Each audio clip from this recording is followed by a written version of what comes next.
hablamos, compartiendo ideas. El debate colectivo nos permite entender mejor.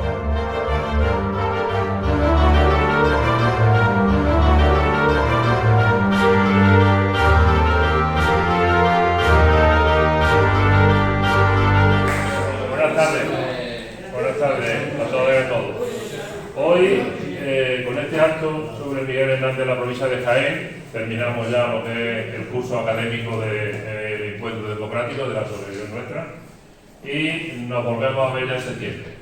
El día 17 empezamos el próximo curso con una asociación que se dedica, sus objetivos son el tema de la salud mental, a Jaén, y volveremos entonces a tomar otra vez este tipo de actos.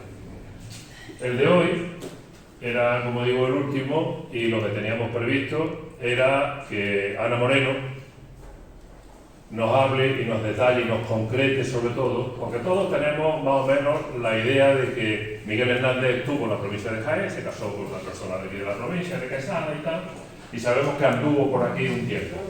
Pero ella es la que nos va a concretar exactamente y nos va a situar a Miguel Hernández en la provincia de Jaén y los movimientos que tuvo aquí, el papel que tuvo en la contienda también, ¿no?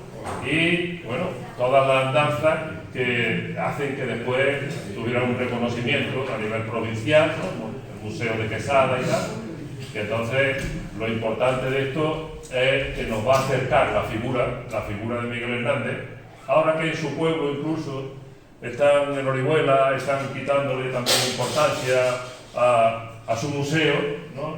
Pues es importante también que desde otro sector de la población seamos capaces de insuflar un poco de ánimo en la gente que pensamos que en la gente brillante como fue Miguel Hernández.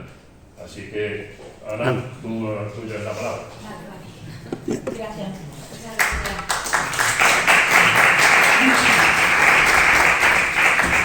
Buenas tardes. Me he traído unos papeles, aunque veis que son muchos, es que la letra es muy grande. Entonces no es tanto, ¿eh? Pero es que hay tantas cosas sobre Miguel Hernández y tantas cosas que lo que cuesta mucho trabajo es decidir lo que vamos a decir, de lo que vamos a hablar. Entonces, no hace falta esto, ¿verdad? No. Sí. Bueno. Es que no sé si funciona. Bueno, yo quizás el primer recuerdo que tengo de la poesía de Miguel Hernández como poeta, aunque ya lo había oído y habíamos cantado a Luces de Jaén, es la conmemoración del Día del Libro en el año 1971 o 1972 en el instituto. Quizás por eso, cada vez que hablamos de Miguel Hernández, tengo que participar en alguna mesa redonda, en alguna charla, lo que sea, me vienen a la memoria las palabras que Miguel de Cervantes puso en la boca de Don Quijote, y que también las conocéis, la segunda parte del Quijote. Decía: la libertad, Sancho, es uno de los más preciosos dones que a los hombres dieron los cielos. Con ella no pueden igualarse los tesoros que encierra la tierra y el mar encubre. Por la libertad, así como por la honra, se puede y debe aventurar la vida, y por el contrario, el cautiverio es el mayor mal que puede venir a los hombres. Como digo, de la segunda parte del Quijote. Por la libertad, efectivamente, Miguel Hernández, como Cervantes, pensaba que podía y debía aventurar la vida. Por eso a Miguel Hernández lo consideramos tan nuestro y lo entendemos tan bien. No porque sea un poeta simple, como dice Felipe Alcaraz, sino porque es un poeta pleno. Es en todo caso un poeta sencillo, es decir, un poeta que no oculta su entrega incondicional a una lucha sin cuartel en la que se juega entero. Su gran poesía de combate, Viento del pueblo y El hombre acecha, no busca ningún balneario de neutralidad, ningún prestigio al margen de la apuesta poética y vital por otro mundo y por la defensa de la libertad hasta las últimas consecuencias. Miguel Hernández nació en Orihuela el 30 de octubre de 1910 en una sencilla familia rural de pequeños ganaderos. Fue a la escuela de su pueblo e inició los estudios de bachiller, pero tuvo que dejarlo con 14 años para ayudar en la economía familiar. Esto era muy corriente entonces e incluso Miguel Hernández estuvo en la escuela más que otros niños de su misma clase social. Hasta la edad de 14 años no era normal que estuvieran en la escuela. Pero es la falta de otra formación académica encontró a los mejores maestros en San Juan de la Cruz, Garcilaso, Virgilio y Berlén, Calderón y López, Gabriel Miró, Góngora y Quevedo, con quienes mantuvo un fecundo diálogo, base de su formación autodidacta y su producción literaria. Participó en la vida literaria de Orihuela y publicó su primer libro, Perito en Lunas, en Murcia en 1933. Hizo varios viajes a Madrid y entró en contacto con otros poetas que apreciaron en el joven Miguel su capacidad creadora y su compromiso social. En Madrid trabajó en la edición de una enciclopedia sobre los toros que dirigía José María Cosío, colaboró en las misiones pedagógicas y se incorporó a la intensa vida intelectual de aquellos años. Participó en los debates literarios y políticos, escribió en la revista de Occidente de Ortega y también en la revista Cruz y Raya, que publicó un autosacramental que escribió en el año 1934, Quien te ha visto y quien te ve y sombra de lo que era. Y también publicó El rayo velocesa en la colección Héroe que dirigía Manuel Toraguirre. Estos eran unos poemas de inspiración amorosa, bien construidos formalmente, donde encontramos la huella de la mejor tradición poética española y cuya elegía a Ramón Sigé mereció la atención de Juan Ramón Jiménez. En Madrid, como digo, Miguel Hernández se incorpora decididamente al ambiente literario y al quehacer cultural en aquellos años de creación poética, de debate político ideológico, de amor y de proyectos de futuro con Josefina Manresa, la novia que sería siempre la mujer de su vida. En la guerra civil que sigue al golpe de Estado del general Franco contra el gobierno de la República, Miguel Hernández continúa su trayectoria poética y humana e ingresa como voluntario en el ejército republicano. El 23 de septiembre se incorporó al 5º Regimiento en la sección de zapadores y participó en la defensa de Madrid, después en Andalucía, en Extremadura y en Teruel. En la primavera de 1989 se consuma la victoria del general Franco y muchos españoles inician el camino del éxodo y del llanto. Miguel Hernández intenta cruzar la frontera portuguesa, pero es detenido y encarcelado. Inesperadamente es puesto en libertad a mediados de septiembre de 1939, pero es encarcelado de nuevo para morir en prisión. Sigue escribiendo en la cárcel, sufriendo la ausencia de su esposa, de su hijo, escribiendo poemas donde la denuncia, la ternura y la inocencia se dan la mano de forma admirable y encarnan los valores universales del amor, la esperanza y la libertad. Aquella voz tenía que ser silenciada de forma implacable, como implacable fue la represión de los vencedores. La voz del poeta, albergado en un cuerpo enfermo, que tuvo el valor de levantarse en el último momento en un gesto heroico y la determinación de no querer cerrar los ojos ante la muerte, cayó el 28 de marzo de 1942.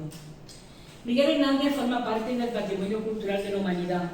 Su poesía sigue siendo palabra en el tiempo para denunciar la injusticia y luchar por la libertad. Él no entendía el papel del poeta y del intelectual si no estaba arraigado en un compromiso social y político. No desertó nunca de su clase social, de su condición de campesino pobre, ni del poder transformador de la palabra. Así lo escribe en la dedicatoria Vicente Alexandre, que le hizo de Vientos del Pueblo. Decía Miguel Hernández: los poetas somos vientos del pueblo, nacemos para pasar soplando a través de sus poros y conducir sus ojos y sentimientos hacia las cumbres más hermosas. Hoy, este hoy de pasión, de vida, de muerte, nos empuja de un imponente modo, a ti, a mí, a varios, hacia el pueblo. El pueblo espera a los poetas con la oreja y el alma tendidas al pie de cada siglo. Por eso hoy seguimos necesitando su poesía y por eso esta tarde seguimos hablando de Miguel Hernández, a quien Neruda puso como ejemplo de corazón purísimo y de luz de tierra, y de quien Marco Ana ha dicho que toda la injusticia, toda la fiebre de redención humana arden en las canciones del río de sangre juvenil que es una hermosa muerte para ganar la vida. Él dejó a los hombres y mujeres que desde cualquier lugar se acercan a su poesía una palabra de libertad, de amor y de esperanza. A las que somos de esta provincia y vivimos en Jaén, nos dejó además un poema que nos anima a levantarnos y a luchar por nuestra tierra. Un poema que hemos cantado y recitado muchas veces y que ya es el himno oficial de nuestra provincia. Porque Miguel Hernández efectivamente estuvo en Jaén, unos meses estuvo en Jaén, desde marzo hasta junio de 1937. Y hay obras que explican muy bien las razones de su viaje y de su estancia en esta provincia. Yo voy a citar 4 de esos libros. Ruiseñor de Fusil y Desdicha, Jaén en la vida y obra de Miguel Hernández, en el 2010 de Manuel Urbano Pérez Ortega, Viento del Frente, Pueblo del Sur, Miguel Hernández en Jaén, 1987, publicado en 2018 por Juan Manuel Molina Damiani, y los 2 libros de Luis Segura Peña sobre la historia del PC en la provincia de Jaén, Comunista en Tierra de Olivos de 2018 y Comunista en la Campiña Norte de Jaén de 2024. Molina Damiani, uno de los autores que he citado, llama la atención sobre un asunto fundamental que yo creo que también tenemos que reflexionar sobre él. Habla de lo que él llama el boom sobre la obra de Miguel Hernández. Porque es verdad que durante la posguerra, Miguel Hernández estuvo muy olvidado en esta provincia. Y si acaso se hablaba de él, pues se hablaba de Perito en Luna y de El rayo que no cesa. Pero desde luego no se hablaba de su poesía de guerra ni de los últimos poemas que escribió. Pero bueno, con la conmemoración del centenario de su nacimiento en 2010 y después el 75 aniversario de su muerte en 2017, ha habido muchas publicaciones, encuentros culturales, jornadas académicas. Aquí mismo en Linares se hizo una en 2010 muy interesante, que coordinó Andrés Soler, sobre la obra hernandiana, y habla también de la adquisición del legado familiar de Miguel Hernández por parte de la Diputación Provincial. Esto también sabemos que suscitó algunos problemas por parte del Partido Popular, que decía que era un gasto innecesario el que se iba a hacer con esto, pero al final se consiguió, y Miguel Hernández ya está en la provincia, en el municipio de Quesada, donde había nacido su esposa Josefina Manresa. Pero señala Juan Manuel Molina Damiani que el proceso de mitificación jiennense del poeta parece limitado, yo suscribo totalmente estas palabras, a acentuar un valor de cambio de su persona sin hacer lo propio a la vez con el valor del uso de su obra. Sería triste que Miguel Hernández, se ha hecho en otros casos y en otros lugares, se viera sobre todo como un reclamo turístico de esta provincia, aunque no sería raro. Por eso es conveniente recordar por qué y cómo viene Miguel Hernández a la provincia de Jaén.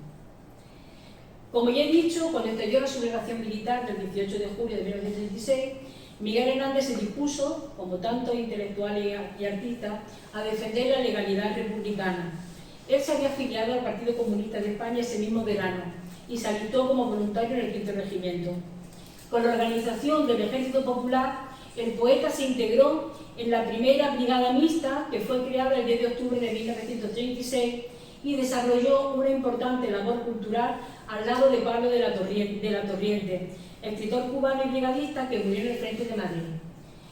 La organización militar de esta brigada estaba a cargo del comunista Valentín González el Campesino, y con él estaba Miguel Hernández en los primeros días de febrero, participando en las acciones que se llevaron a cabo alrededor de la capital en la preparación de la batalla del Jarama.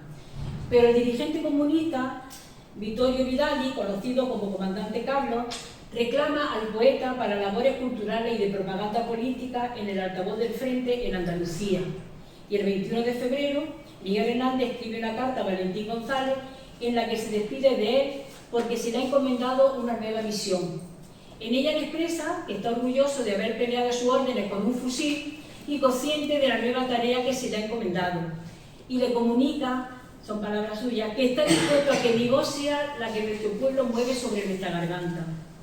Tras permanecer algunos días más en Madrid y un viaje de paso por Valencia, lo encontramos en la ciudad de Jaén el 2 de marzo. Se instala en el edificio del comisariado, en la calle Llana, número 17, y desde allí llevará a cabo una ingente tarea política y cultural a la orden del comandante Carlos. Desde su nueva residencia escribe a su novia, Josefina Manresa, y le dice que sus planes de boda se van a realizar por fin y que ella vendrá con él a Jaén. La boda se celebró efectivamente el 9 de marzo en el Juzgado de Orihuela y tras una breve estancia en Murcia y Alicante llegaron a Jaén el 12 de marzo. Su domicilio es la ya citada sede del comisariado de la calle Llana, donde comparten alojamiento con otra joven pareja de recién casados, la formada por Carmen Soler y José Herrera Petete, que es otro de los poetas que estuvieron en Jaén. Es conveniente recordar que era el Comisariado General de la Guerra, creado el 16 de octubre de 1936, con el objetivo de ejercer un control de índole político-social sobre los soldados, milicianos y demás fuerzas armadas al servicio de la República, y lograr una coordinación entre los mandos militares y las masas combatientes encaminada al mejor aprovechamiento de la eficiencia de la citada fuerza. Esto se aprobó el 17 de octubre de 1936. Miguel Hernández era miembro del Comisariado de Cultura, de este Comisariado General, del Comisariado de Cultura, en el altavoz del Frente. un instrumento del ejército popular que servía no solo para reforzar moralmente a los soldados, sino para desarrollar tareas cuyos objetivos eran, por una parte, aumentar la conciencia del compromiso político, saber por qué luchaban y qué defendían, y por otra, continuar con la labor cultural que había emprendido la Segunda República. Esto es especialmente, a mí me emociona especialmente. Mira, muchos de los milicianos no conocían a los escritores que estaban a su lado en la trinchera, y en las duras condiciones que vivían en el frente, supieron apreciar la voz de los poetas, las representaciones de teatro, los carteles y las revistas que animaban a la victoria, y se sentían partícipes de una cultura de la que habían estado tan injustamente alejados. Uno de los mandos del ejército republicano, el general Enrique Lister, explicaba en sus memorias el efecto que tenía en los soldados aquellos recitales poéticos organizados en el frente, los recitales poéticos, la guerrilla del teatro que organizaba María Teresa León, todas estas cosas, los carteles que se hacían, todo eso. Y de ahí dice Enrique Lister: fue por aquellos días cuando me di plenamente cuenta de la inmensa fuerza de la poesía para despertar en el hombre todo lo que hay de mejor en él, para empujarle a superarse, para hacer de los hombres héroes y de los héroes, héroes aún más grandes. Y recordemos también lo que es la publicación del Frente Sur, la publicación del altavoz Frente Sur, el órgano divulgativo del altavoz del Frente. El primer número aparece el 21 de marzo, impreso en Baeza, en 4 páginas de papel de buena calidad, profusamente ilustrado con fotografía y con una periodicidad de 2 números por semana. Desde mayo de 1938 será diario.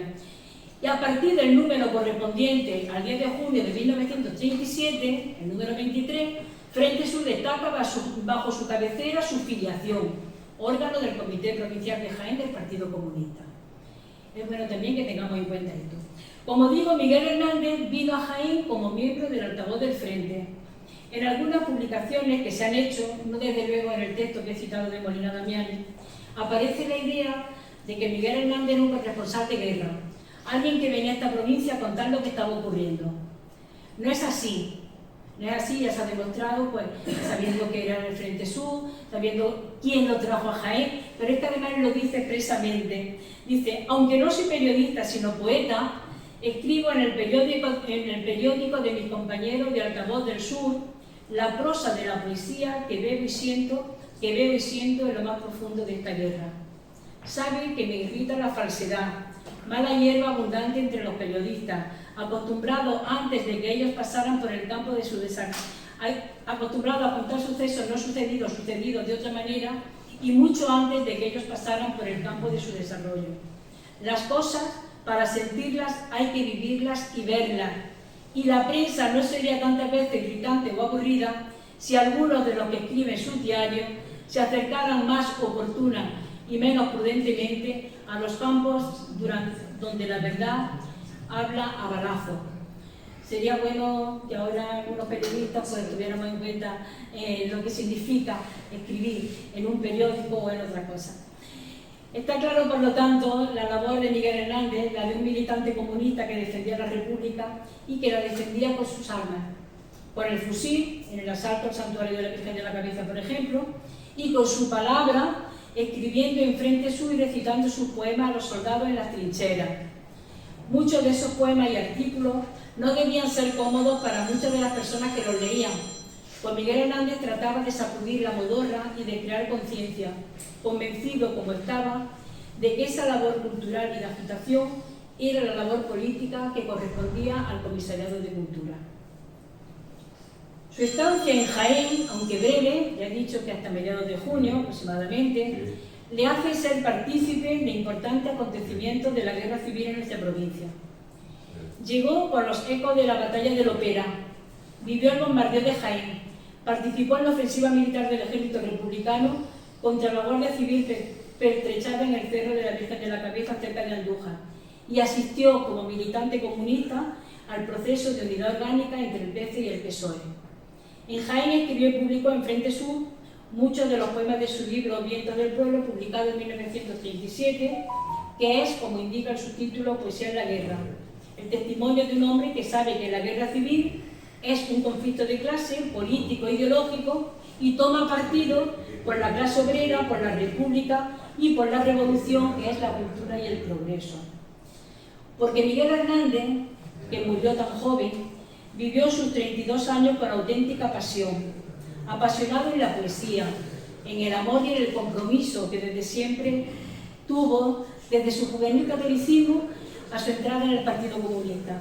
Siempre estuvo con los de abajo, los campesinos sin tierra, las mujeres maltratadas por la pobreza, los niños tristes y sin juguetes condenados a la explotación desde la infancia. Ese es el pueblo del que se reclama y al que pertenece Miguel Hernández. Y a ese pueblo es al que quiere que lleguen sus versos. Los versos de un poeta que era comunista y que se dejó traspasar por la realidad de una provincia en guerra en la primavera de 1937, al mismo tiempo que dejaba su palabra y su compromiso militante en las tareas que desarrollaba el partido en aquellos momentos. Si habéis leído, estoy segura que todas las personas que estamos aquí hemos leído los versos de Miguel Hernández. Hay dos palabras que utiliza mucho. Una palabra es sangre y otra palabra es boca. Sangre es su vida y boca es su verso.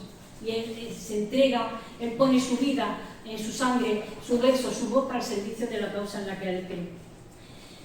Veamos un poco más despacio cada uno de los acontecimientos que vivió Miguel Hernández en Jaén. La batalla de Lopera y la realidad del campo de Jaén.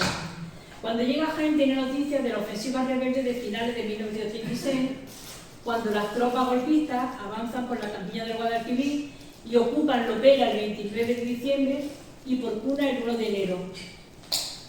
Conocer la situación de esta tierra de jornalero y oligarquía agraria debió inspirarle su poema Aceitunero, pero la batalla de Lopera tiene también que ver con su poema Al soldado internacional caído en España, porque este es un homenaje a los combatientes de la Brigada Internacional que participaron en esa batalla, entre ellos los poetas ingleses que murieron, Ralph y John Corford. Voy a leer el poema, que no es demasiado largo, pero que es muy bonito. Sus palabras son siempre hermosas. Si hay hombres que contienen un alma sin frontera, una esparcida frente de mundiales cabellos, cubiertas de horizontes, barcos y cordilleras, por la arena y con nieve, tú eres uno de aquellos. Las patrias te llamaron con todas sus banderas, que tu aliento llenara de movimientos bellos. Quisiste apaciguar la sed de las panteras y flameaste henchido contra sus atropellos. Con un sabor a todos los soles y los mares, España te recoge porque en ella realices tu majestad de árbol que abarca un continente. A través de tus huesos irán los olivares, desplegando en la tierra sus más férreas raíces, abrazando a los hombres universal fielmente. Miguel Hernández abarca con su mirada cuando llega a nuestra provincia y toca con su mano la realidad de esta tierra de jornaleros sin tierra, condenado a la miseria y un trabajo de esclavo, que como ya he dicho, he repetido, le inspira desde el primer día el poema Aceitunero, publicado en Frente Sur el 21 de marzo. Es uno de sus poemas más conocidos, que devuelve la dignidad a los campesinos, porque son ellos quienes fecundan la tierra con su trabajo y su sudor. Profundiza en la contradicción de clase y la conciencia de los pobres para defender sus derechos, y en esos momentos históricos es también una arenga para la batalla, una llamada a defender la tierra y a defenderse de explotadores y terratenientes que los quieren seguir manteniendo en la esclavitud.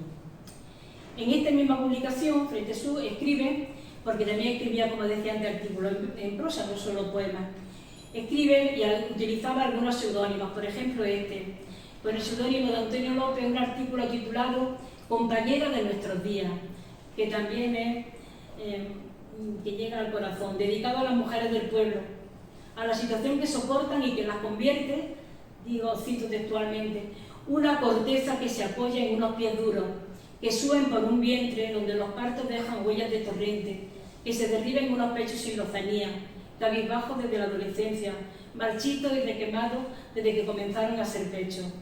El sol, el hambre, la pena, el trabajo han mordido las facciones y proporciones de esta mujer que pudo ser bella y que resulta terriblemente hermosa bajo el arco de su pañuelo. Las mujeres del pueblo, ya lo dice Miguel Hernández, sufrían una doble explotación de siglos. La República había instituido la igualdad ante la ley, había abierto una ventana a la libertad que desgraciadamente fue cerrada por la fuerza. Miguel Hernández clama contra esa situación de las mujeres y en el futuro de paz y dignidad por el que lucha, imagina que caminarán de la mano compartiendo labores y sueños.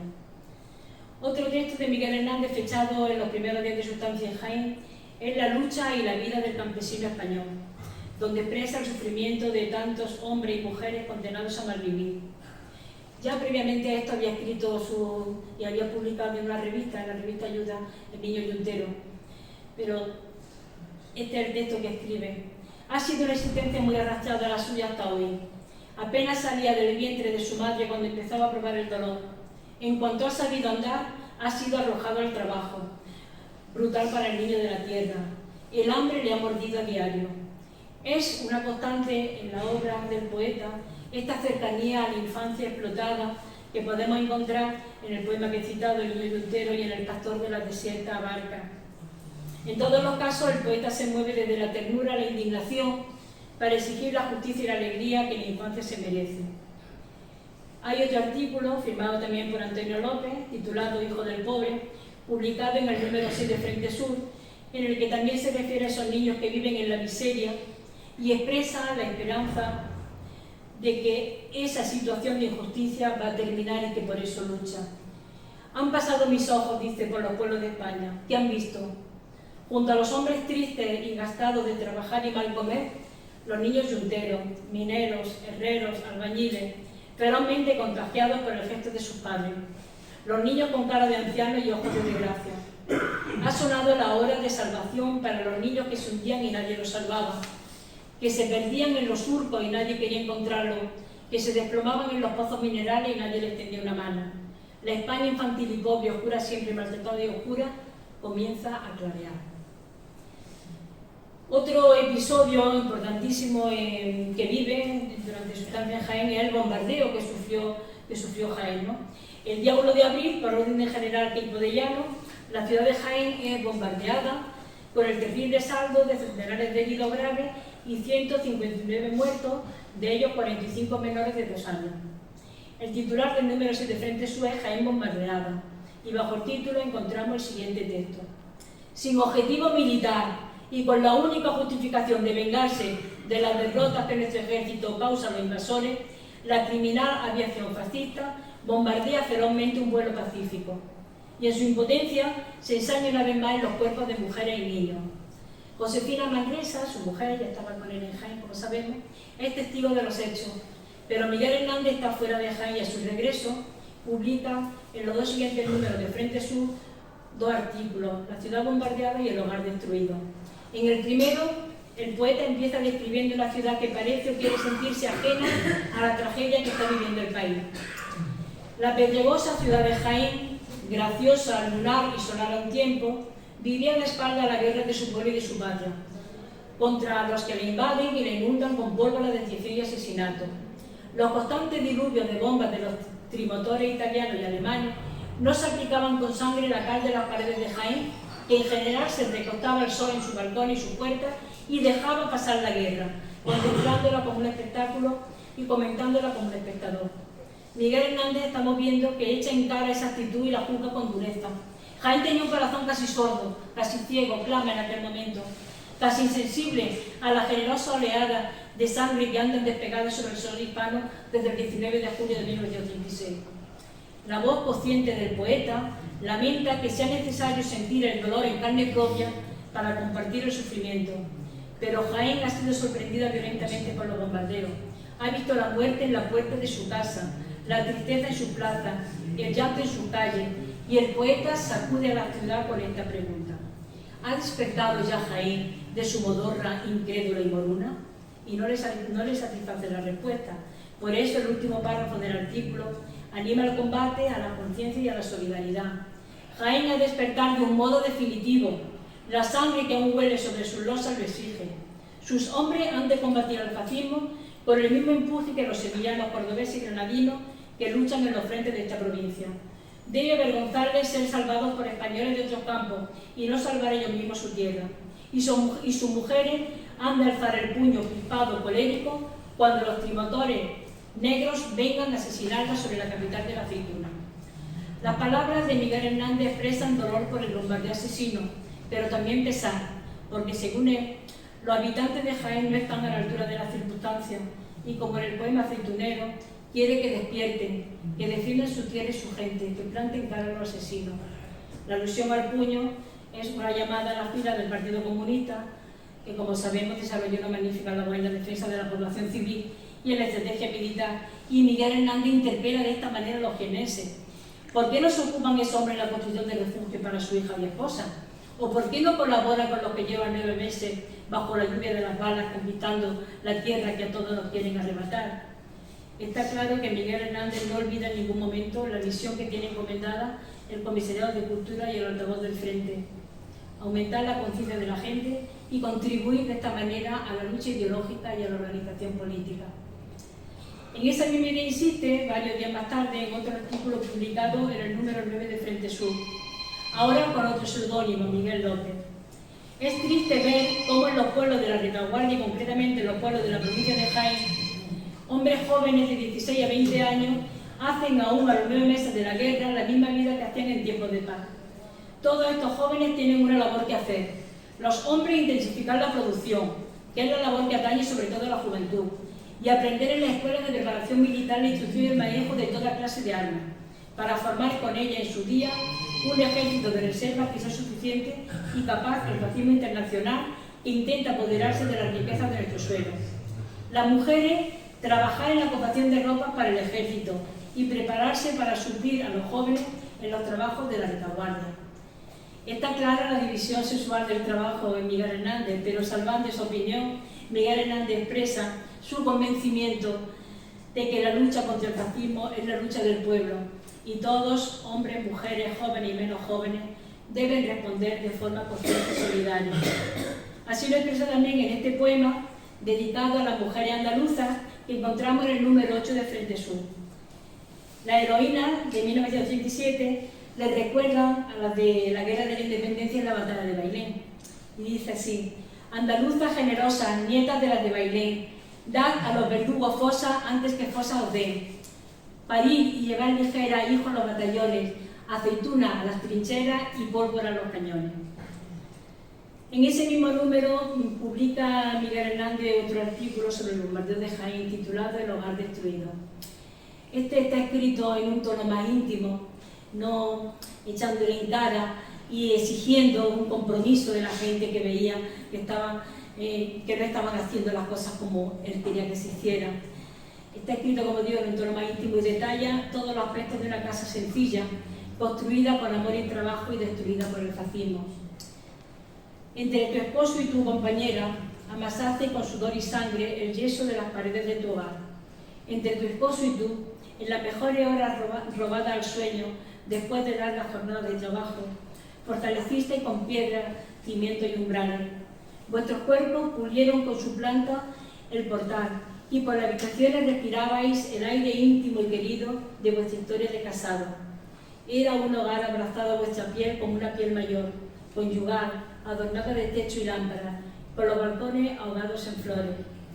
Tras el bombardeo, solo queda desolación y ruina.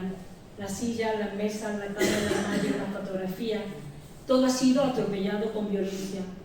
El esposo muerto, dormido a pedazos, y el pájaro Verderón, otro habitante del hogar feliz, ha sufrido también la metamorfosis que conlleva la muerte.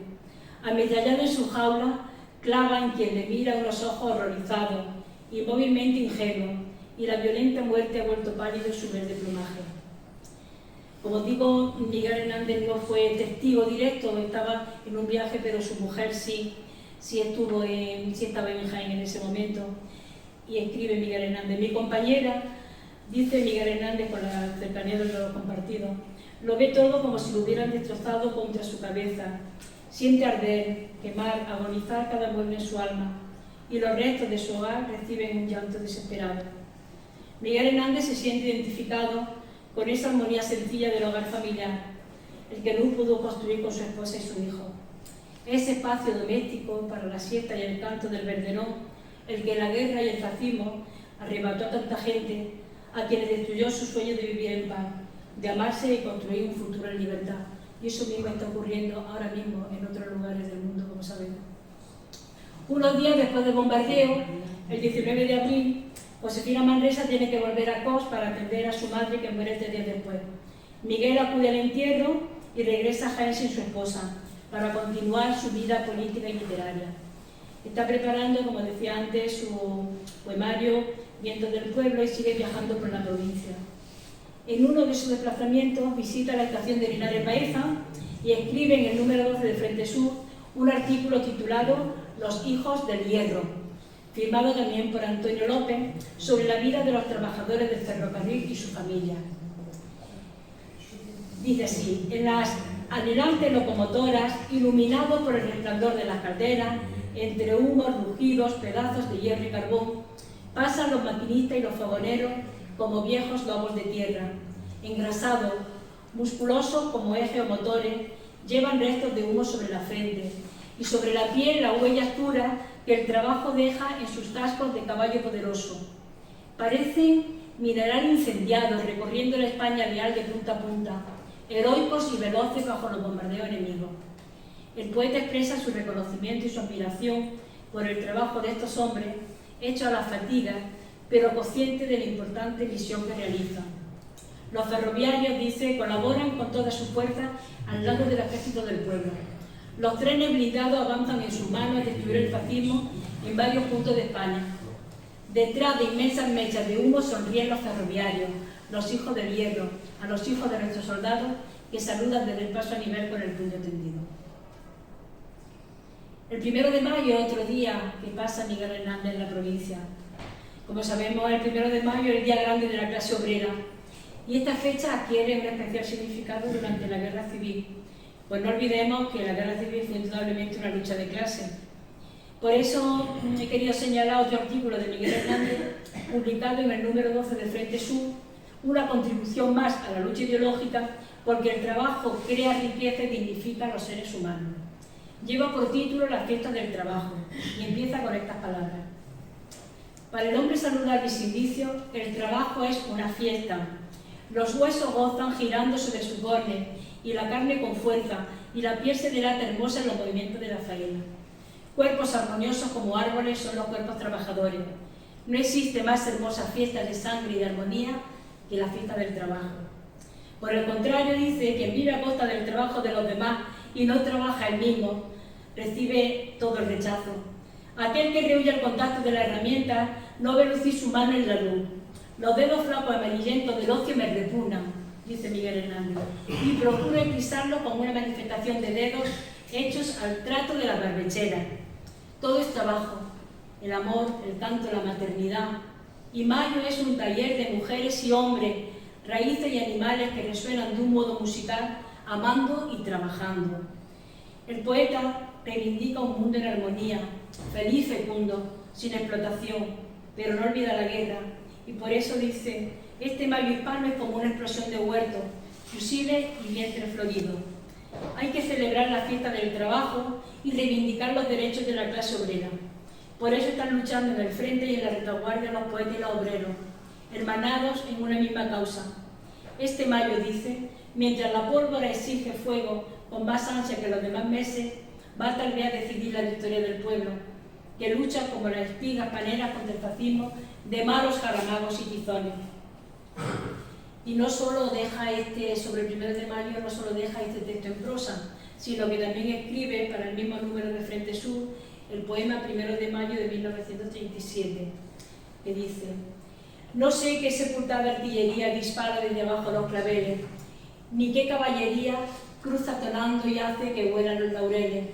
Sementales corceles, toros emocionales como una fundición de bronce y hierro, surgen tras una crin de todos lados, tras un rendido y pálido cencerro. Mayo los animales pone airados, la guerra más se aira, y detrás de las armas los arados braman, hierven las flores, el sol gira, hasta el cadáver secular de Lira, los trabajos de mayo, escala sostenir la agricultura, aparece la hoz igual que un rayo, inacabable en una mano oscura. A pesar de la guerra delirante, no amordazan los picos sus canciones, y el rosal da su voz emocionante, porque el rosal no teme a los cañones. Mayo es hoy más colérico y potente, lo alimenta la sangre derramada, la juventud que convirtió en torrente su ejecución de lumbre entrelazada. Deseo a España un mayo ejecutivo vestido con la eterna plenitud de la era. El primer árbol es su abierto olivo, y no va a ser su sangre la postrera. La España que hoy no se hará, se arará toda entera. Pero el día 1 de mayo en la provincia de Jaén también es la fecha para el día definitivo en la ofensiva al santuario de la Virgen de la Cabeza, donde resistía un grupo rebelde de la Guardia Civil.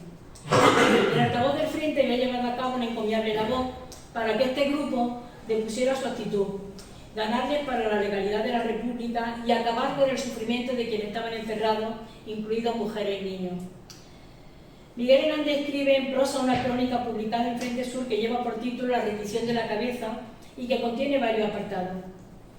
El día definitivo, Martínez Cartón, Ples con su arma de combate, la máquina fotográfica, el combate, la toma del cerro, la rendición, el cura suicida, habla Martínez Cartón, el niño ingeniero, el soldado enamorado y la muerte de Cortés. Hay dos protagonistas en esta crónica que aparecen con nombre propio.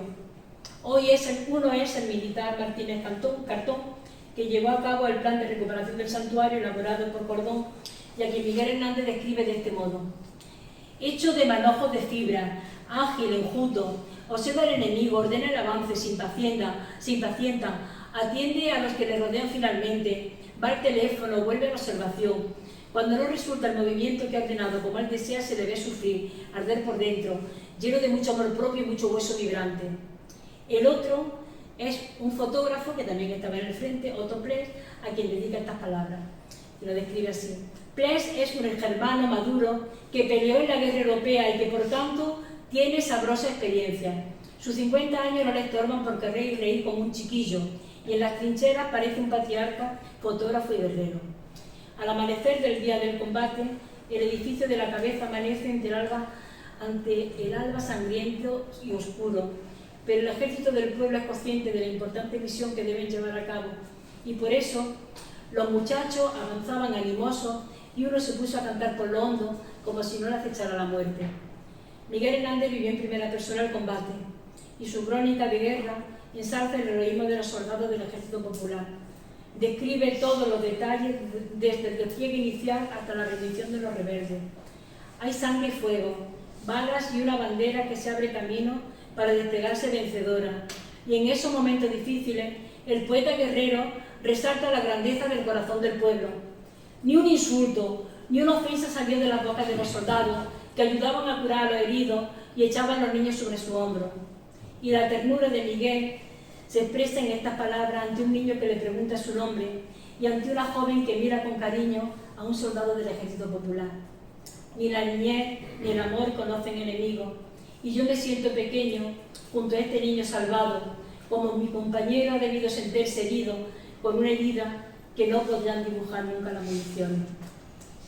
No es esta la única vez que Miguel Hernández se refiere a este acontecimiento de la guerra civil. En el segundo número de Frente Sur, con fecha del 13 de mayo, publica otro texto titulado Los traidores del santuario de la Cabeza.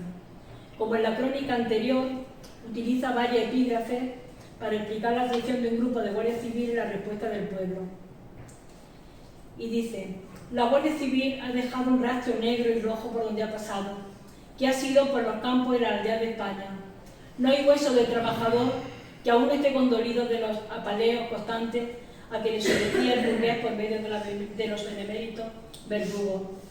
Darse cuenta a los hombres populares de la atención de la Guardia Civil de Sierra Morena, lanzar un grito de indignación de nobleza engañada y salir de sus hogares contra ellos fue todo uno. ¿Quiénes son los héroes?, se pregunta el poeta en otro movimiento del corazón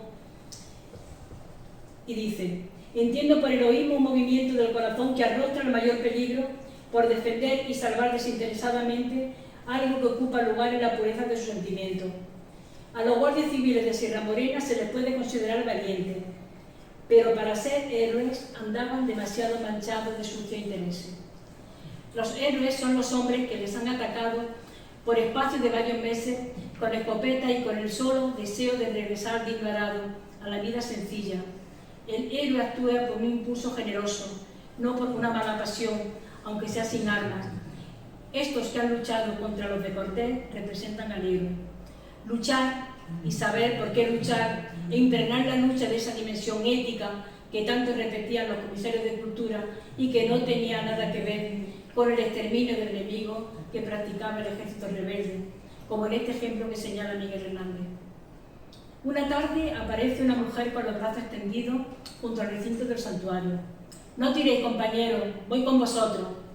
Un civil le hace un disparo, dejándola con la palabra en la boca y el cráneo destrozado.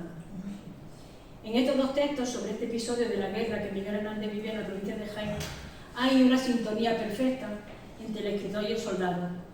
El mismo que se acerca por una trinchera llena de agua hasta unos parapetos cercanos al santuario y que siente con su brazo el roce de la metralla, es quien escribe acabado el combate y reflexiona sobre el amor y la infancia, quien distingue a los héroes de los villanos y quien elige las palabras más certeras para que quienes lean la publicación del altavoz del frente no solo se enteren del desarrollo de la guerra, sino que sepan a qué enemigos se enfrentan y cómo deben prepararse para vencer. Otro de los poemas más conocidos de Miguel Hernández es el que dedica a Dolores Ibárruri y que fue publicado en Frente Sur el 13 de junio. Y como otro de los que escribe en Jaén, forma parte de su libro Vientos del Pueblo.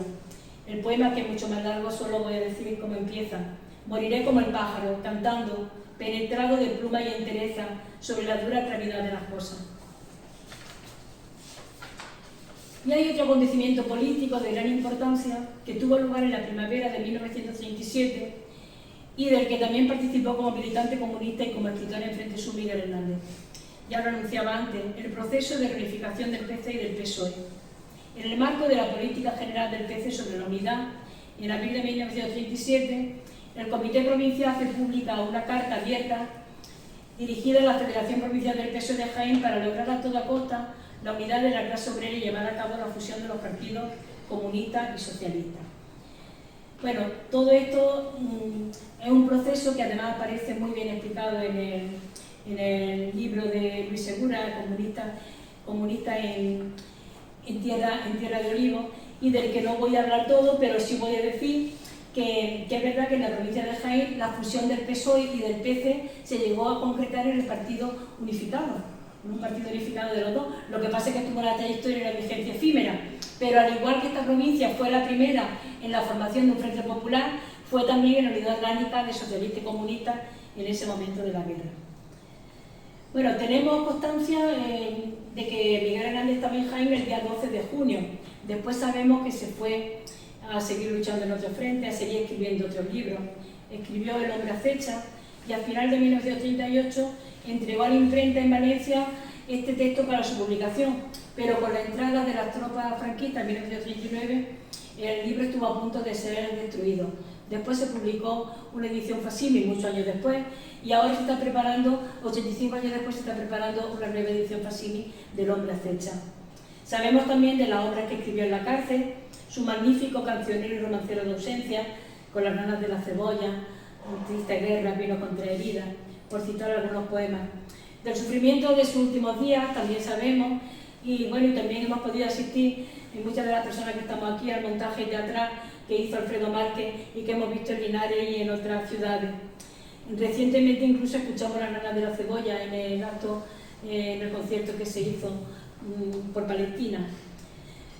Yo sé que todas las personas que estamos aquí tenemos recuerdos unidos a la poesía y a la vida de Miguel Hernández, que como digo es el ejemplo perfecto de personas que fusionan su vida, que fusionan la vida y la obra.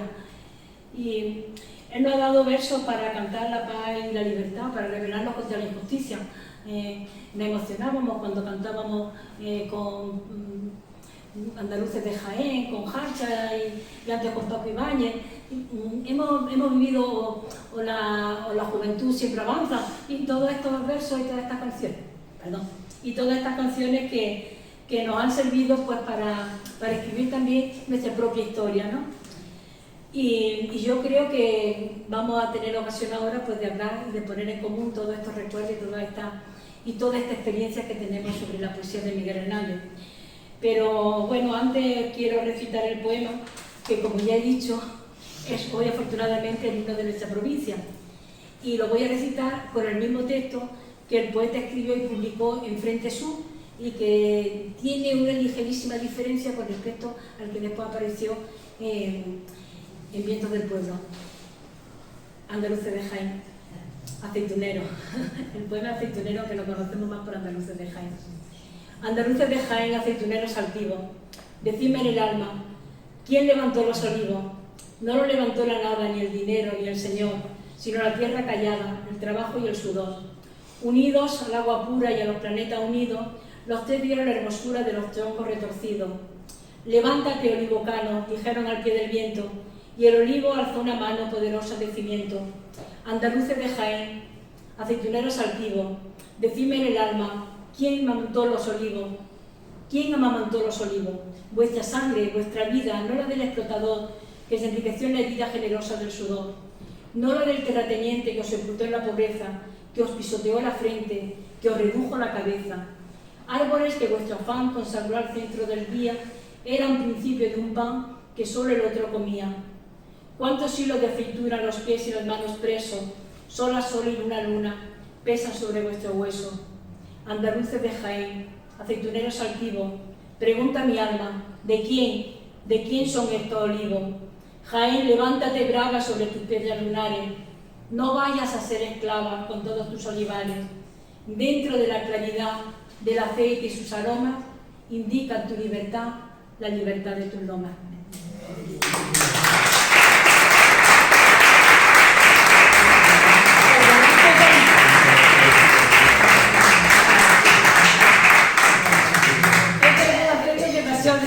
Pero es que me parecía que todo era importante, ya digo, si es que se trataba de intentar coger lo más importante de Miguel Hernández de la provincia, pero es que hay muchas cosas y en fin, bueno, espero que os haya servido y que... Antonio. Cuando ha presentado Juan, ha dado una noticia penosa, pero afortunadamente hoy se ha dado una más positiva. Resulta que Corratalá es uno de sus mejores biógrafos y en la Universidad de Alicante había hecho una difusión y una réplica a un secretario de un juzgado que contribuyó a la sentencia de muerte, y los hijos de esa persona han pedido en su momento que no constara la actitud de su padre en eso. Ha habido una polémica principal en el sentido de que ha llegado al Supremo y hoy, y en el Supremo la sentencia dice que prevalece sobre todo el derecho de expresión y reconocer a un poeta del tamaño de Hernández, y prevalece mucho sobre lo que pedía esa familia, que desapareciera de Google todos los hechos incriminatorios de ese familiar suyo, que no es solamente ese, sino que en tiempo después, al principio de la dictadura, se había instituido un juzgado contra la prensa. Ese Palacio de la Prensa, en la noticia de hoy aparece, estaba situado en la plaza de Callao, y allí mismo ejercía una serie de censores que tenían la obligación, el mandato expreso, de desautorizar al conjunto de todos los periodistas y de todos los escritores que había, y haciendo valer exclusivamente la sentencia franquista. Alfredo, hacemos una ronda y... Bueno, yo quería insistir en lo del compromiso radical de Miguel Hernández. Era un hombre que en su vida, en su acción política y en su acción como escritor está luchando por lo que él considera que tiene que ser la defensa de la clase obrera. Hay una anécdota respecto del poema que has leído, del poema Aceitunero. De hecho, desde mi punto de vista, la principal función que tiene el poema la principal circunstancia no es que aparece en el periódico, sino que es reproducida en formato de octavilla, puesto que su función era, como tú habías dicho al principio, habías planteado la idea de despertar a Jaén, al principio y medio, era la función de eso. ¿Qué leche hacéis que no os levantáis si vosotros sois los que habéis puesto en funcionamiento esta provincia? Esa anécdota es fundamental, de su compromiso radical. Y hay otra anécdota que es la que quisiera insistir. Miguel Hernández, cuando está en Madrid en la guerra, vive en el palacio que ocupa la Alianza de Intelectuales Antifascistas. Él vuelve allí para dormir y en alguna ocasión entra en discusión con los poetas que allí también vivían, de los que Juan Ramón Jiménez dijo en algún momento, gente de mono azul muy planchado, ¿no? No fue Miguel Hernández. Pero lo que sí dijo Miguel Hernández, que era más borde que Juan Ramón Jiménez, aquí hay mucho hijo de puta y mucha puta. Claro que la puta a la que se cree que se refirió le arreó un puñetazo. Era María Teresa León. Era María Teresa León. Desde mi punto de vista, él lo que expresa la radicalidad de su compromiso. Él está aquí para pelear en la trinchera y para pelear con su palabra. No basta solamente con hacer recibimientos y actos poéticos en la sede de la Alianza de Intelectuales Antifascistas. Creo que es la razón por la que la luz negra de Federico García Lorca fue capaz de oscurecer a la mayoría de los poetas del 27, pero no la de Miguel Hernández, porque la de Miguel Hernández fue la imagen de un poeta realmente popular, realmente conectado con el pueblo. Pero Ana, me interesaría una idea que no está de acuerdo con lo que tú has dicho al principio. Se trata del tema de la clase social. Miguel, los principales biógrafos, José Luis Ferri en concreto, han planteado desde el principio que el mejor favor que le podemos hacer a Miguel Hernández es no convertirlo en un mito y tener claro cuál es su procedencia. Él no procede de la clase obrera.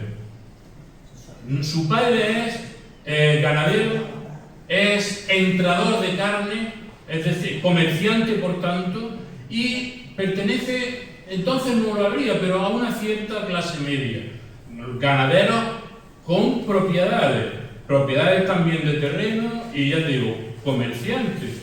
Y si no estudia más Miguel Hernández es por el que el padre fue un bicho muy borde. Porque los curas del seminario, que era donde estaba el instituto, querían formarlo para que fuera parte de él, para que fuera de lo suyo. Si no, no se entiende su muerte.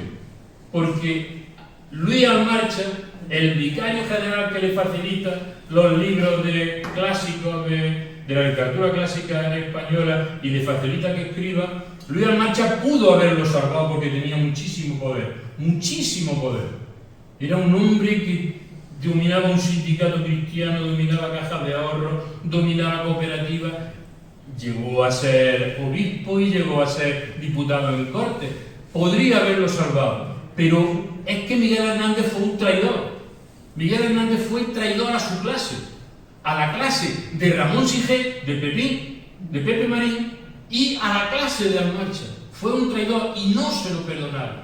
¿Y por qué fue un traidor? Porque asumió una nueva forma de pensar ante el mundo, de defender la justicia, de la igualdad.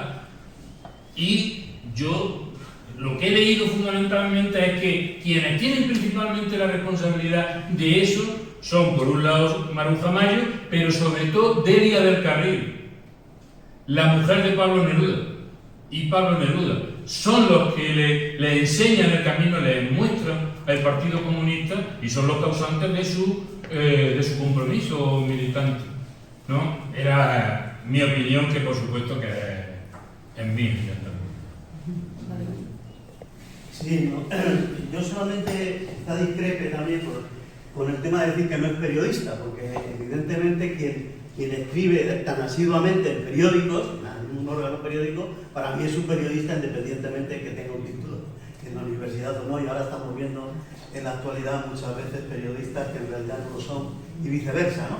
Pero sobre todo hay un texto en uno de los libros que tengo, podía haberlo traído, donde él escribe una crónica y explica muy bien las diferencias entre las disposiciones que hace la República y que hacen los sublevados. Y él, no me recuerdo ahora, pero lo tengo y si eso lo publico, él dice, pues, tal artículo donde el gobierno republicano dice que hay que intentar ganarse al enemigo, pasarlo, como tú también has dicho respecto al cerro, ¿no? Pasárselo y tal, y donde él pone claramente la diferencia entre cuáles son los mensajes oficiales de los fascistas, que es arrasar todo lo que podáis, como hicieron en Badajoz, a los mensajes oficiales de lo que hizo la República hasta el último momento, que es el respeto a la legalidad republicana, el no...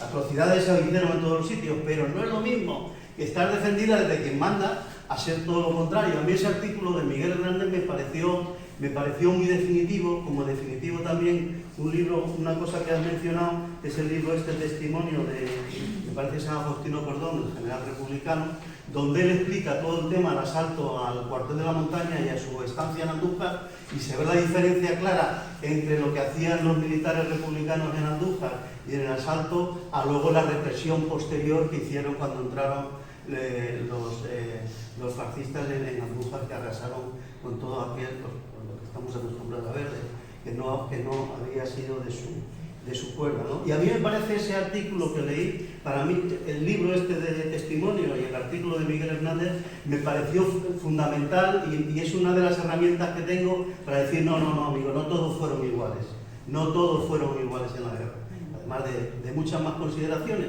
pero esos dos elementos, como tema personal mío, me parecieron muy importantes y me ha gustado que hayan mencionado, aunque sea de corrido, el Cordón, que fue el general de artillería que dirigió la estrategia del asalto y que él mismo dice que ellos no quisieron hacer daño, que podían haber tomado el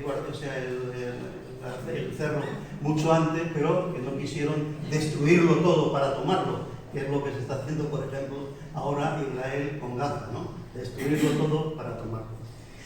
Solo por si acaso no me da tiempo, y ahora que menciono esto de Gaza, decir a todos que el domingo 23 hay un acto en el paseo para denunciar una vez más y seguir denunciando el genocidio que Israel está haciendo en Gaza. Es un acto que además yo creo que a las 11 de la mañana ha planificado Alfredo, y estoy seguro que todos los que vayáis vais a quedar satisfechos, dentro del satisfecho que nos puede dar la masacre que está haciendo y la impotencia que tenemos, pero por lo menos demostrarnos que no somos impasibles ante ese sufrimiento.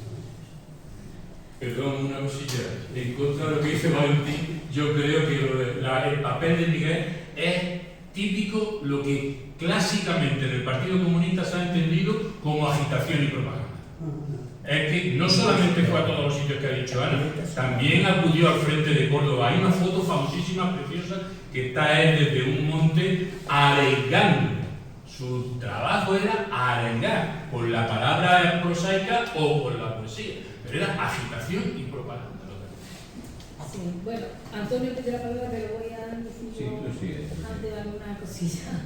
Sí, bueno, lo que decía Valentina ahora, es que imaginemos lo que era el altavoz del frente. Es que se podían allí con unos altavoces y empezaban a decirle a los que estaban en el otro lado, venido con nosotros que no vamos a tomar, en fin, y es que era eso, Y lo que dice Alfredo del Frente de Córdoba, había otro poeta que estuvo aquí también en Jaén, Pedro García, estuvo también en Córdoba, y una vez que había un problema, el gobernador civil lo llamó a él, porque decía, a ver si tú puedes convencer a los agricultores que tengo un problema y yo no voy a mandar, así que vente tú. Y decía Pedro García, hay que ver que en vez de llamar a la Guardia Civil se ha mandado a los poetas para solucionar las cosas. Yo creo que Miguel Hernández no era de verdad un periodista, y hacía esa función pues de persona que estaba al servicio de unas ideas y que las defendía pues con su boca, con su verso y con su sangre, con su vida, ¿no? Eso es verdad. Con respecto a lo que dice Antonio, pues me parece que todavía hay muchas cosas que se tienen que saber sobre Miguel Hernández. Y con respecto a lo que decía Alfredo, bueno, yo también conozco ese suceso que ocurrió en Madrid y los protagonistas que eran. Y es verdad que Miguel Hernández es una persona de una pureza intachable. Y bueno, pues habría cosas pues, que no les parecería.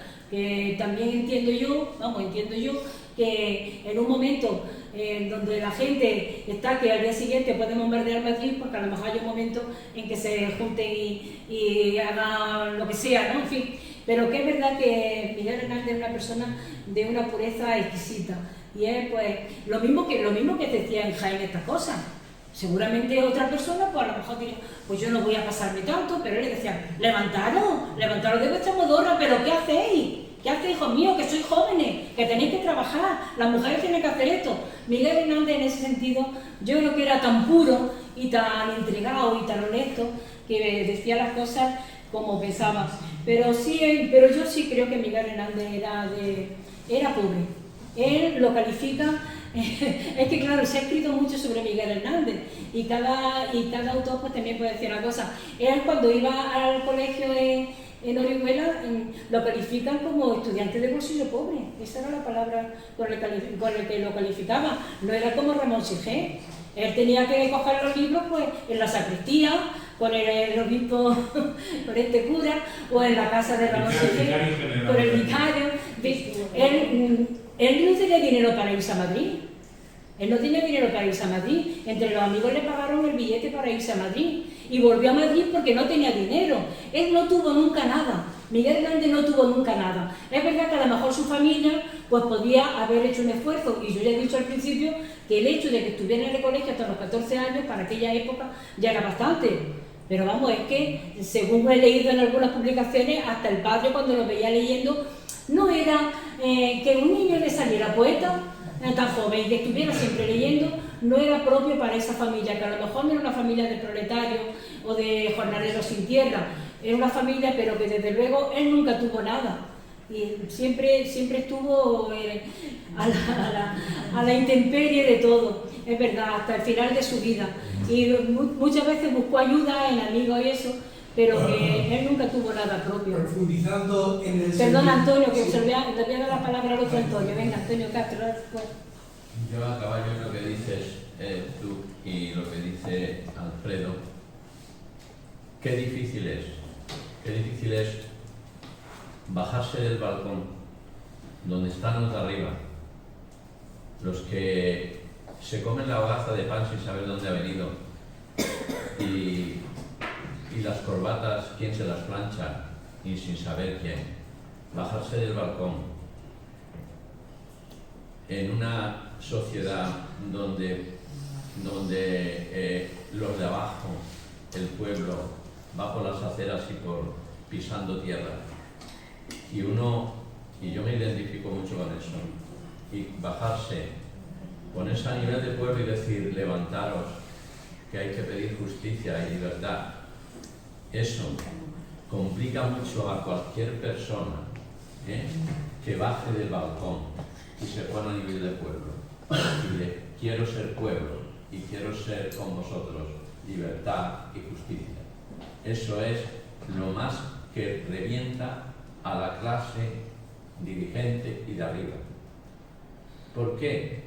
Porque ese de abajo siempre ha sido de abajo, pero hay quien en un nivel, vamos a decir, medio, dice, yo también soy de los que luchan por hacer un mundo más justo y solidario con los que de abajo, porque desde abajo están todas las revoluciones, de arriba no viene nada, de arriba no viene ningún cambio, los cambios no de arriba. A mí me hace mucha gracia, y volviendo y trayendo a la realidad, eso es el otro día, lo mismo que el francés dijo, se pringó el futbolista este español que dijo, no, nosotros tenemos que hablar solo de deporte. Me reventó enormemente me reventó. Los políticos, la política nos cruza por todos los sitios y en esta situación tan dura, más todavía. ¿Cómo puedes decir tú que yo me dedico solamente a hablar de deporte cuando está ocurriendo lo que está ocurriendo? Ahí es, los poetas se encuentran muy solos, ¿sabes? Antonio. Sí, yo creo que si Miguel Hernández volviera, retiraría de la circulación aceituneros activos. Porque, mirad quiénes son hoy los aceituneros. Son en un porcentaje grande inmigrantes a los que rechaza este pueblo. Eso es importante a considerar, porque hay que ser un poco coherente. La mitad de esos aceituneros ya no son aceituneros, sino que son incluso los olivareros que van en un tractor muchas veces a pedir otra cosa y desgraciadamente cada día tienen menos que ver con aquellos aceituneros que iban con los dedos helados a variar la oliva. Sí, yo lo primero era que me gustaría que explicaseis, o tú, Ana, o Alfredo, la metamorfosis que ha sufrido Aceitunero, porque lo que tú has leído no es lo que se canta ahora mismo, ¿no? Como himno de Jaén. Ahí hay un cambio y en algún momento ha perdido una estrofa muy interesante que yo no lo había oído antes. Tengo que reconocerlo, que no lo había oído antes. Porque no estuviste atento a la obra. Pues seguramente.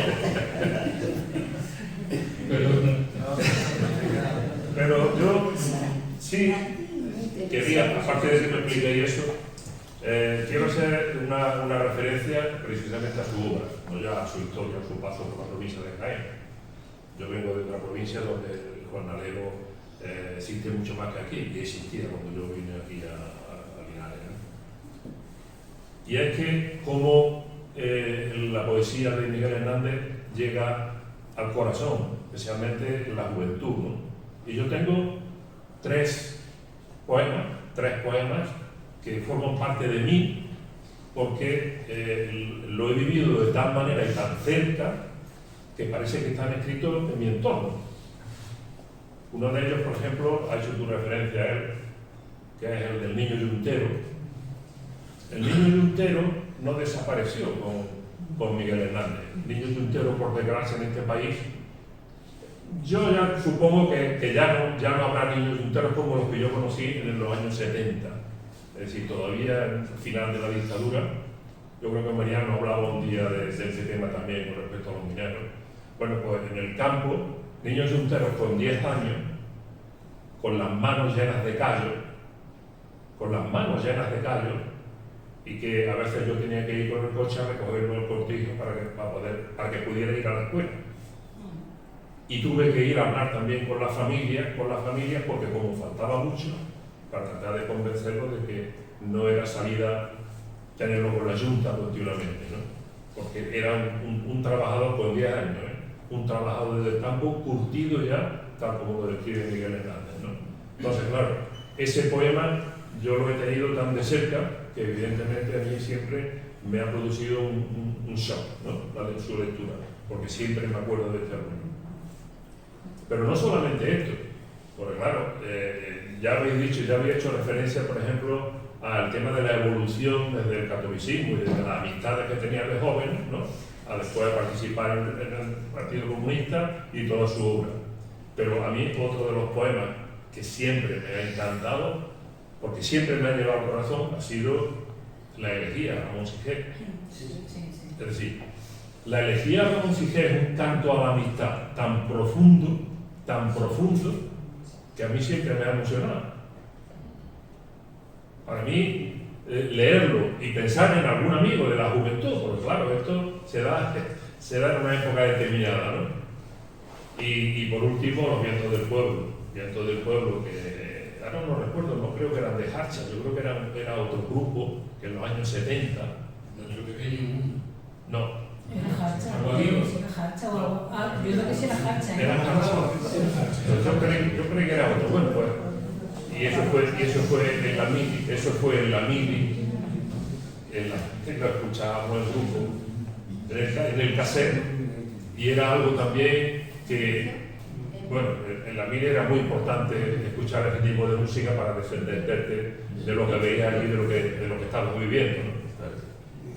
Por eso digo que lo que tiene la poesía de Miguel Hernández es que llega al corazón, y eso, en distintos momentos de la vida, ver reflejado lo que tiene el poema, lo ves reflejado en tu entorno. Sí, efectivamente. ¿Por qué se produce esa metamorfosis? Pues es que efectivamente los poemas se hacían, los tablillas se repartían por eso, porque tenían esa labor de agitación entre los soldados, ¿no? Hay otra anécdota del poema del esposo soldado. este poema también lo tenían en los dos frentes de batalla. Los nacionales también tenían este poema. Lo que pasa es que cuando decía Miguel Hernández, nacerá nuestro hijo con el puño cerrado, ellos escribieron nacerá nuestro hijo con la mano levantada. Pero este era el mismo poema. Entonces, quiero decir que lo que escribía Miguel Hernández, lo que yo decía al principio, que he citado unas palabras de Felipe Alcaraz, es que era sencillo porque todo el mundo lo entiende. Todo el mundo lo entiende, pero ¿por qué esos poemas después cambiaron, le quitaron unos versos? Pues porque después a la hora de publicarlo, imaginaros por ejemplo el libro del hombre acecha, pues los avatares que sufrió los mismos avatares que Miguel Hernández. A principios de 1939 lo llevó a la imprenta, ¿no? A final del 38 lo llevó a la imprenta en Valencia, entraron las tropas de Franco, el libro desapareció, alguien lo ocultó, y al final pero es normal que ocurriera esto. Pero yo este poema lo he querido recuperar, el mismo de Andaluces Aceituneros del Frente Sur, que es el mismo que además está después en la edición de Vientos del Pueblo, pero hay incluso algún pequeño cambio. Pero por otra parte, esto es lo que ocurrió con otros poemas. Vemos cantados poemas y le quitan un verso o le repiten un verso. Yo creo que eso tampoco, pero que el otro poema del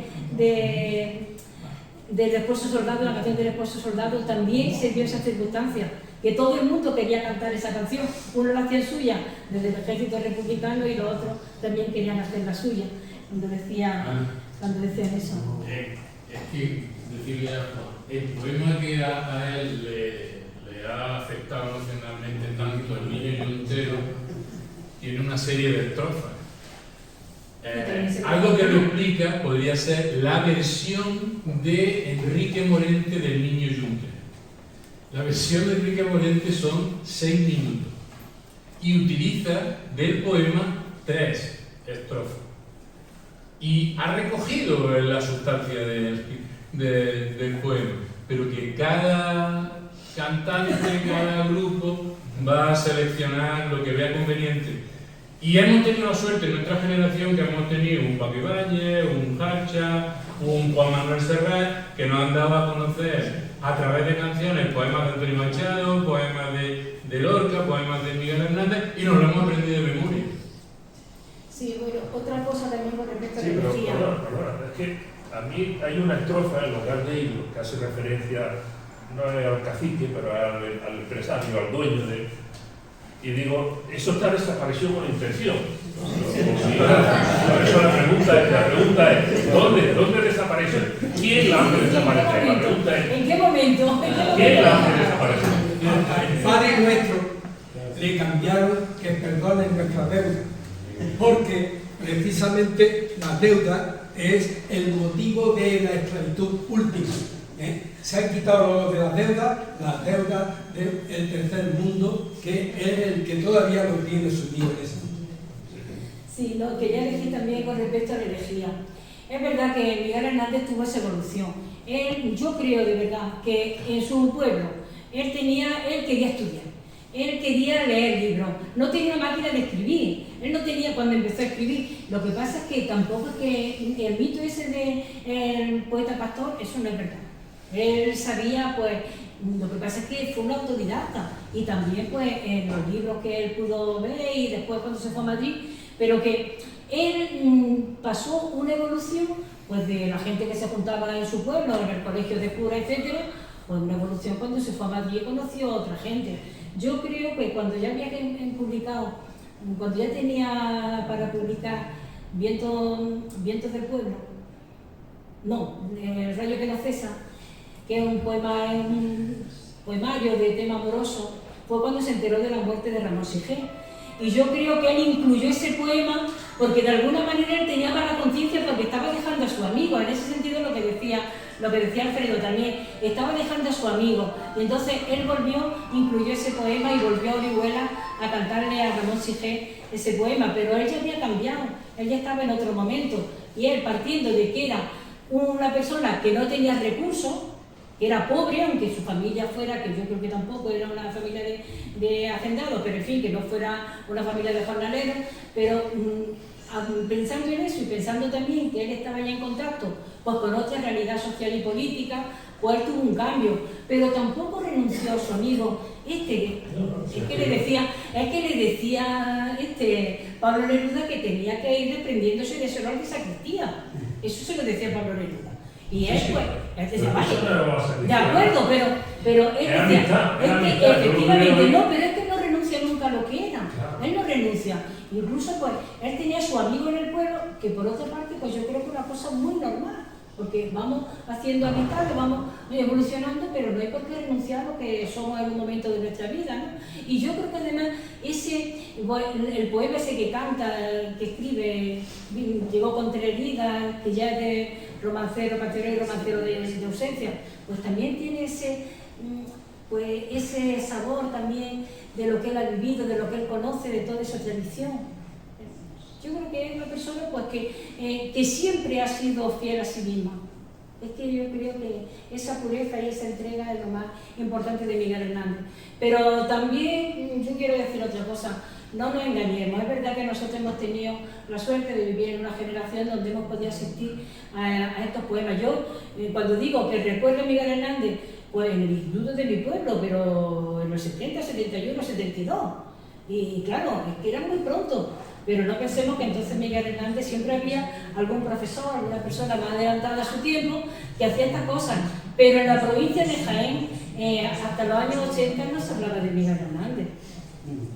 Cuando vino Josefina Mandresa Quesada, que la trajeron unos amigos de Jaén, y bueno, fue una cosa, incluso hubo problemas con las autoridades del momento, en los años 60. A Miguel Hernández no se le ha tratado tan bien en Jaén. Por eso dice Molina Damiani que a partir del centenario, en el 2010, cuando hay una explosión de su poesía. Y antes también, a partir de los 80 también hay cosas, pero sobre todo a partir de eso. Pero antes no, Miguel Hernández era una persona de la que se hablaba aquí. Y sobre todo, se hablaba de Miguel Hernández, aparecieron los libros de texto, pero ¿qué aparecía de Miguel Hernández? Perito en Luna, que era una poesía mongolina, preciosa. Y nada, Perito en Luna y todavía el rayo que no cesa. Lo de la energía de Ramón Sigé y la poesía amorosa. Pero Vientos del Pueblo, El hombre acecha no se ha conocido hasta hace poco, ¿eh?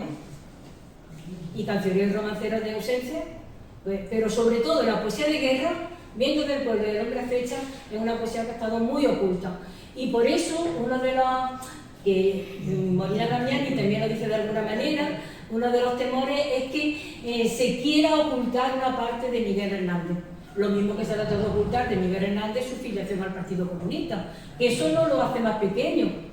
Es una condición de su vida. Él en un momento de su vida, en el año 36, decide afiliarse al Partido Comunista. Pero ¿eso qué pasa? Dolores Ibargüen no es patrimonio de la humanidad porque sea del Partido Comunista. Miguel Hernández también es un poeta comunista. Pero bueno, es que cualquiera entiende su poesía, cualquiera siente esos valores que él transmite. Entonces, pero hay cosas de la vida de Miguel Hernández y de la poesía que se han tratado de ocultar de alguna manera, más o menos suave, para entenderlo, más o menos sutil.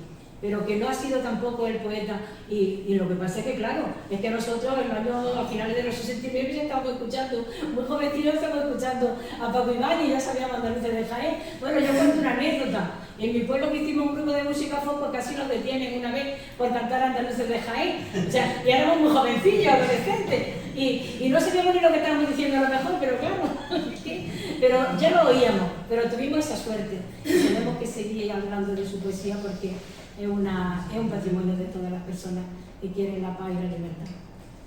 Un segundo solo, antes de ir, Paco, quería recitarnos un poema. Yo antes de no vayamos a ir. Recordando a Miguel Hernández, un poema. Y se interrumpió el respiro en la celda atormentada. Y se quedó la poesía por rincones de suspiro que creaba con el alma. ¿Cómo se acaban las lanas? Los atormentados versos de tantas horas frustradas. El romancero y estilista, jinete de muerto derecho, comprendedor de la brisa, del alba y de la alborada. Hay quien pudiera ese verso que se estrechaba en el alma y rebatía las penumbras que le quemaban el pecho.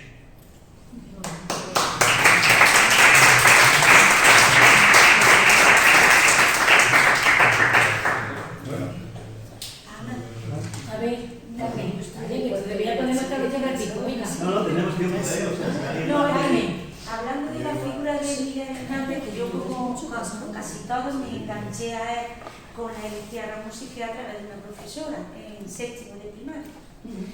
Y con el tiempo pues he seguido escuchando, claro, y leyendo a Miguel Hernández.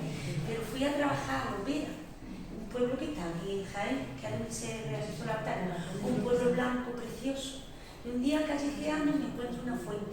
En la fuente es la imagen de Miguel Hernández con este poema de los aceituneros, pero claro, la versión que todos conocemos, no la otra. A mí aquello me impactó, sigo callejeando y hay un recuerdo al emigrante. Y es un señor con su maletica, su mujer y el niño chico que se iban de Lopera. Bueno, a mí ya cada vez me va enganchando más el pueblo, porque yo estaba trabajando nada más que en verano como educadora social en un centro de rehabilitación que hay allí. ¿Y cuál es otro día mi sorpresa? Que me dicen los lugareños que allí se había rodado una película, La Vaquilla, que es de la Guerra Civil, y que allí en el ayuntamiento y en el castillo de Lopera, que es precioso, que si tenéis oportunidad vais a ver, que lo abren y lo enseñan y se echa cine de verano en verano. Yo salía de mi centro de rehabilitación, me llevaba mi bocadillo y me sentaba en el cine de verano, feliz, sola, con mi marido aquí en Linares, mi hijo por ahí, yo volví a ser como en un piso chiquitillo, un zulo, pero mi zulo era mi espacio maravilloso. Bueno, pues me dicen que allí se había rodado La Vaquilla, me entro y lo miro y es verdad, le habían puesto al ayuntamiento todos carteles de la época de la República y de todo, y yo vivía en mi zulo, en el mismo ayuntamiento también, al lado que me había alquilado una señora el pisillo. Sigo callejeando y me pregunto, me dice un lugareño, ¿usted quiere ir a las trincheras? Y yo, ¿qué trincheras? Pues allí hay unas trincheras de la Guerra Civil.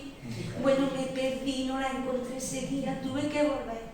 Y las trincheras es otra maravilla, me metí entre ellas y yo allí, solica por mi móvil, me canté la Internacional porque me emocioné sola. Y quería saber qué pasó realmente en la batalla de Lopera, que soy una inculta en ese aspecto. ¿Cómo terminó aquella batalla? Muy mal. En el libro de Luis viene toda la Sí, yo tengo el libro de Luis, pero tengo el de... Pues en el último viene toda la información sobre la batalla de Lopera. Y la verdad es que, bueno, Miguel Hernández llegó pues, cuando había pasado eso. Y todavía era, que se llamaba entonces, que si la campaña de la aceituna, pero vamos, que Luis que puede informarte de eso perfectamente, porque yo aunque he leído el libro, pero Luis conoce todos los detalles de la batalla de Lopera. Si quieres comentar algo ahora, vamos, citarme, yo qué sé. Cuando hablamos del miembro de la comarca hace poco, la batalla de Lopera, ha dicho Ana algo, es un poquillo larga, pero lo interesante a mí, desde mi punto de vista, es que las crónicas oficiales consta que ganaron los franquistas esa batalla. Conquistaron Lopera el 29 de diciembre de 1936 y Porcuna el 1 de enero. Pero a mi juicio fue un triunfo de la República. ¿Por qué? Porque la campaña de Queipo de Llano se paró en seco, ahí. Y el frente de guerra estuvo permanente desde el 36 hasta el 39. Y abortó el plan que tenía Franco. Franco inicialmente el plan que tenía era llegar hasta Madrid por aquí, pasar por la provincia de Jaén, desde Córdoba, que ya la había conquistado, pasar por la provincia de Jaén, de Peñaperro, La Mancha y llegar hasta Madrid. Ese era su plan de guerra. Y gracias a la batalla de Lopera los pararon ahí, ¿no? Entonces, bueno, es famosa esa batalla porque intervino la 14 Brigada Internacional con intelectuales ingleses. Y hay un monumento allí también, que no sé si lo has visto. En la trinchera está la placa y a quien le hacen la conmemoración es a los brigadistas. Eso es, la 14 Brigada que intervino allí, que combatió allí. La batalla de Lopera se llama batalla de Lopera, en realidad debería llamarse batalla de Villa del Río y Lopera, porque el día anterior a la batalla propiamente dicha hubo una lucha feroz en Villa del Río, que como sabes está a 2 kilómetros de Lopera, ¿no? Bueno, eso es lo que te puedo decir de esa batalla, grosso modo. Tuvo muchísima importancia y combatiendo, todavía está la gente que está combatiendo, y para la gente que pasó la retaguardia, que se fue a Jaén, en Andújar no llegaron, entre Andújar y Lopera se quedó la línea del frente durante toda la guerra. Repito, eso quizás el hecho, a mi juicio, militarmente más relevante, ¿no? Y bueno, y es famosa, creo yo, esa batalla por lo que acabo de contar, ¿no? Aunque otra gente no lo dice así.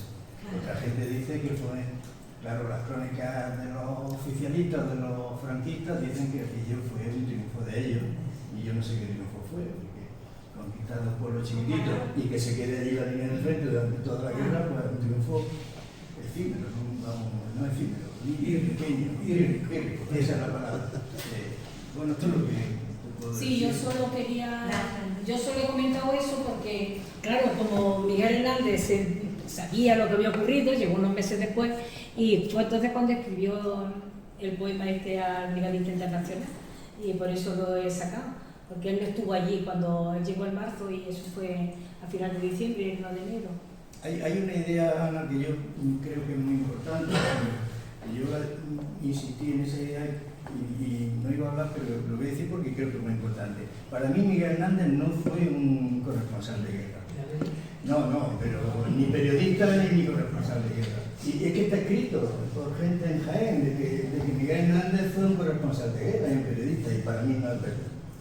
Un corresponsal de guerra es una persona que una empresa envía al frente de guerra, no forma parte de la guerra, ni de uno ni de otro, y se limita a mandar crónicas a la empresa que le paga. Eso es un corresponsal de guerra. ¿Qué empresa mandó a Jaén a Miguel Hernández? Pues el Partido Comunista, que le dijo que venía aquí, porque cuando se alistó en el 5º Regimiento en Madrid, sabéis que el 5º Regimiento era la unidad militar más importante que aportó el PC al ejército, ¿no? Primero la fase de guerrilla, después la fase de la brigada mixta, que era el ejército regular de la República. Entonces, de corresponsal nada. Al hilo de eso se ha dicho que dirigió el periódico Frente Sur.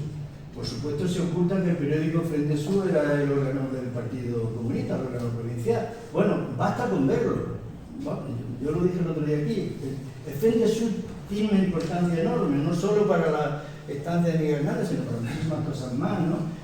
El original está en Madrid, en la hemeroteca del Ayuntamiento de Madrid, allí está el original. Y el Instituto de Estudios Generales tiene una copia mutilada ya, no digo yo que haya sido adrede, pero que no, le faltan algunos números, pero está bastante bien también, la copia del Instituto de Estudios Generales.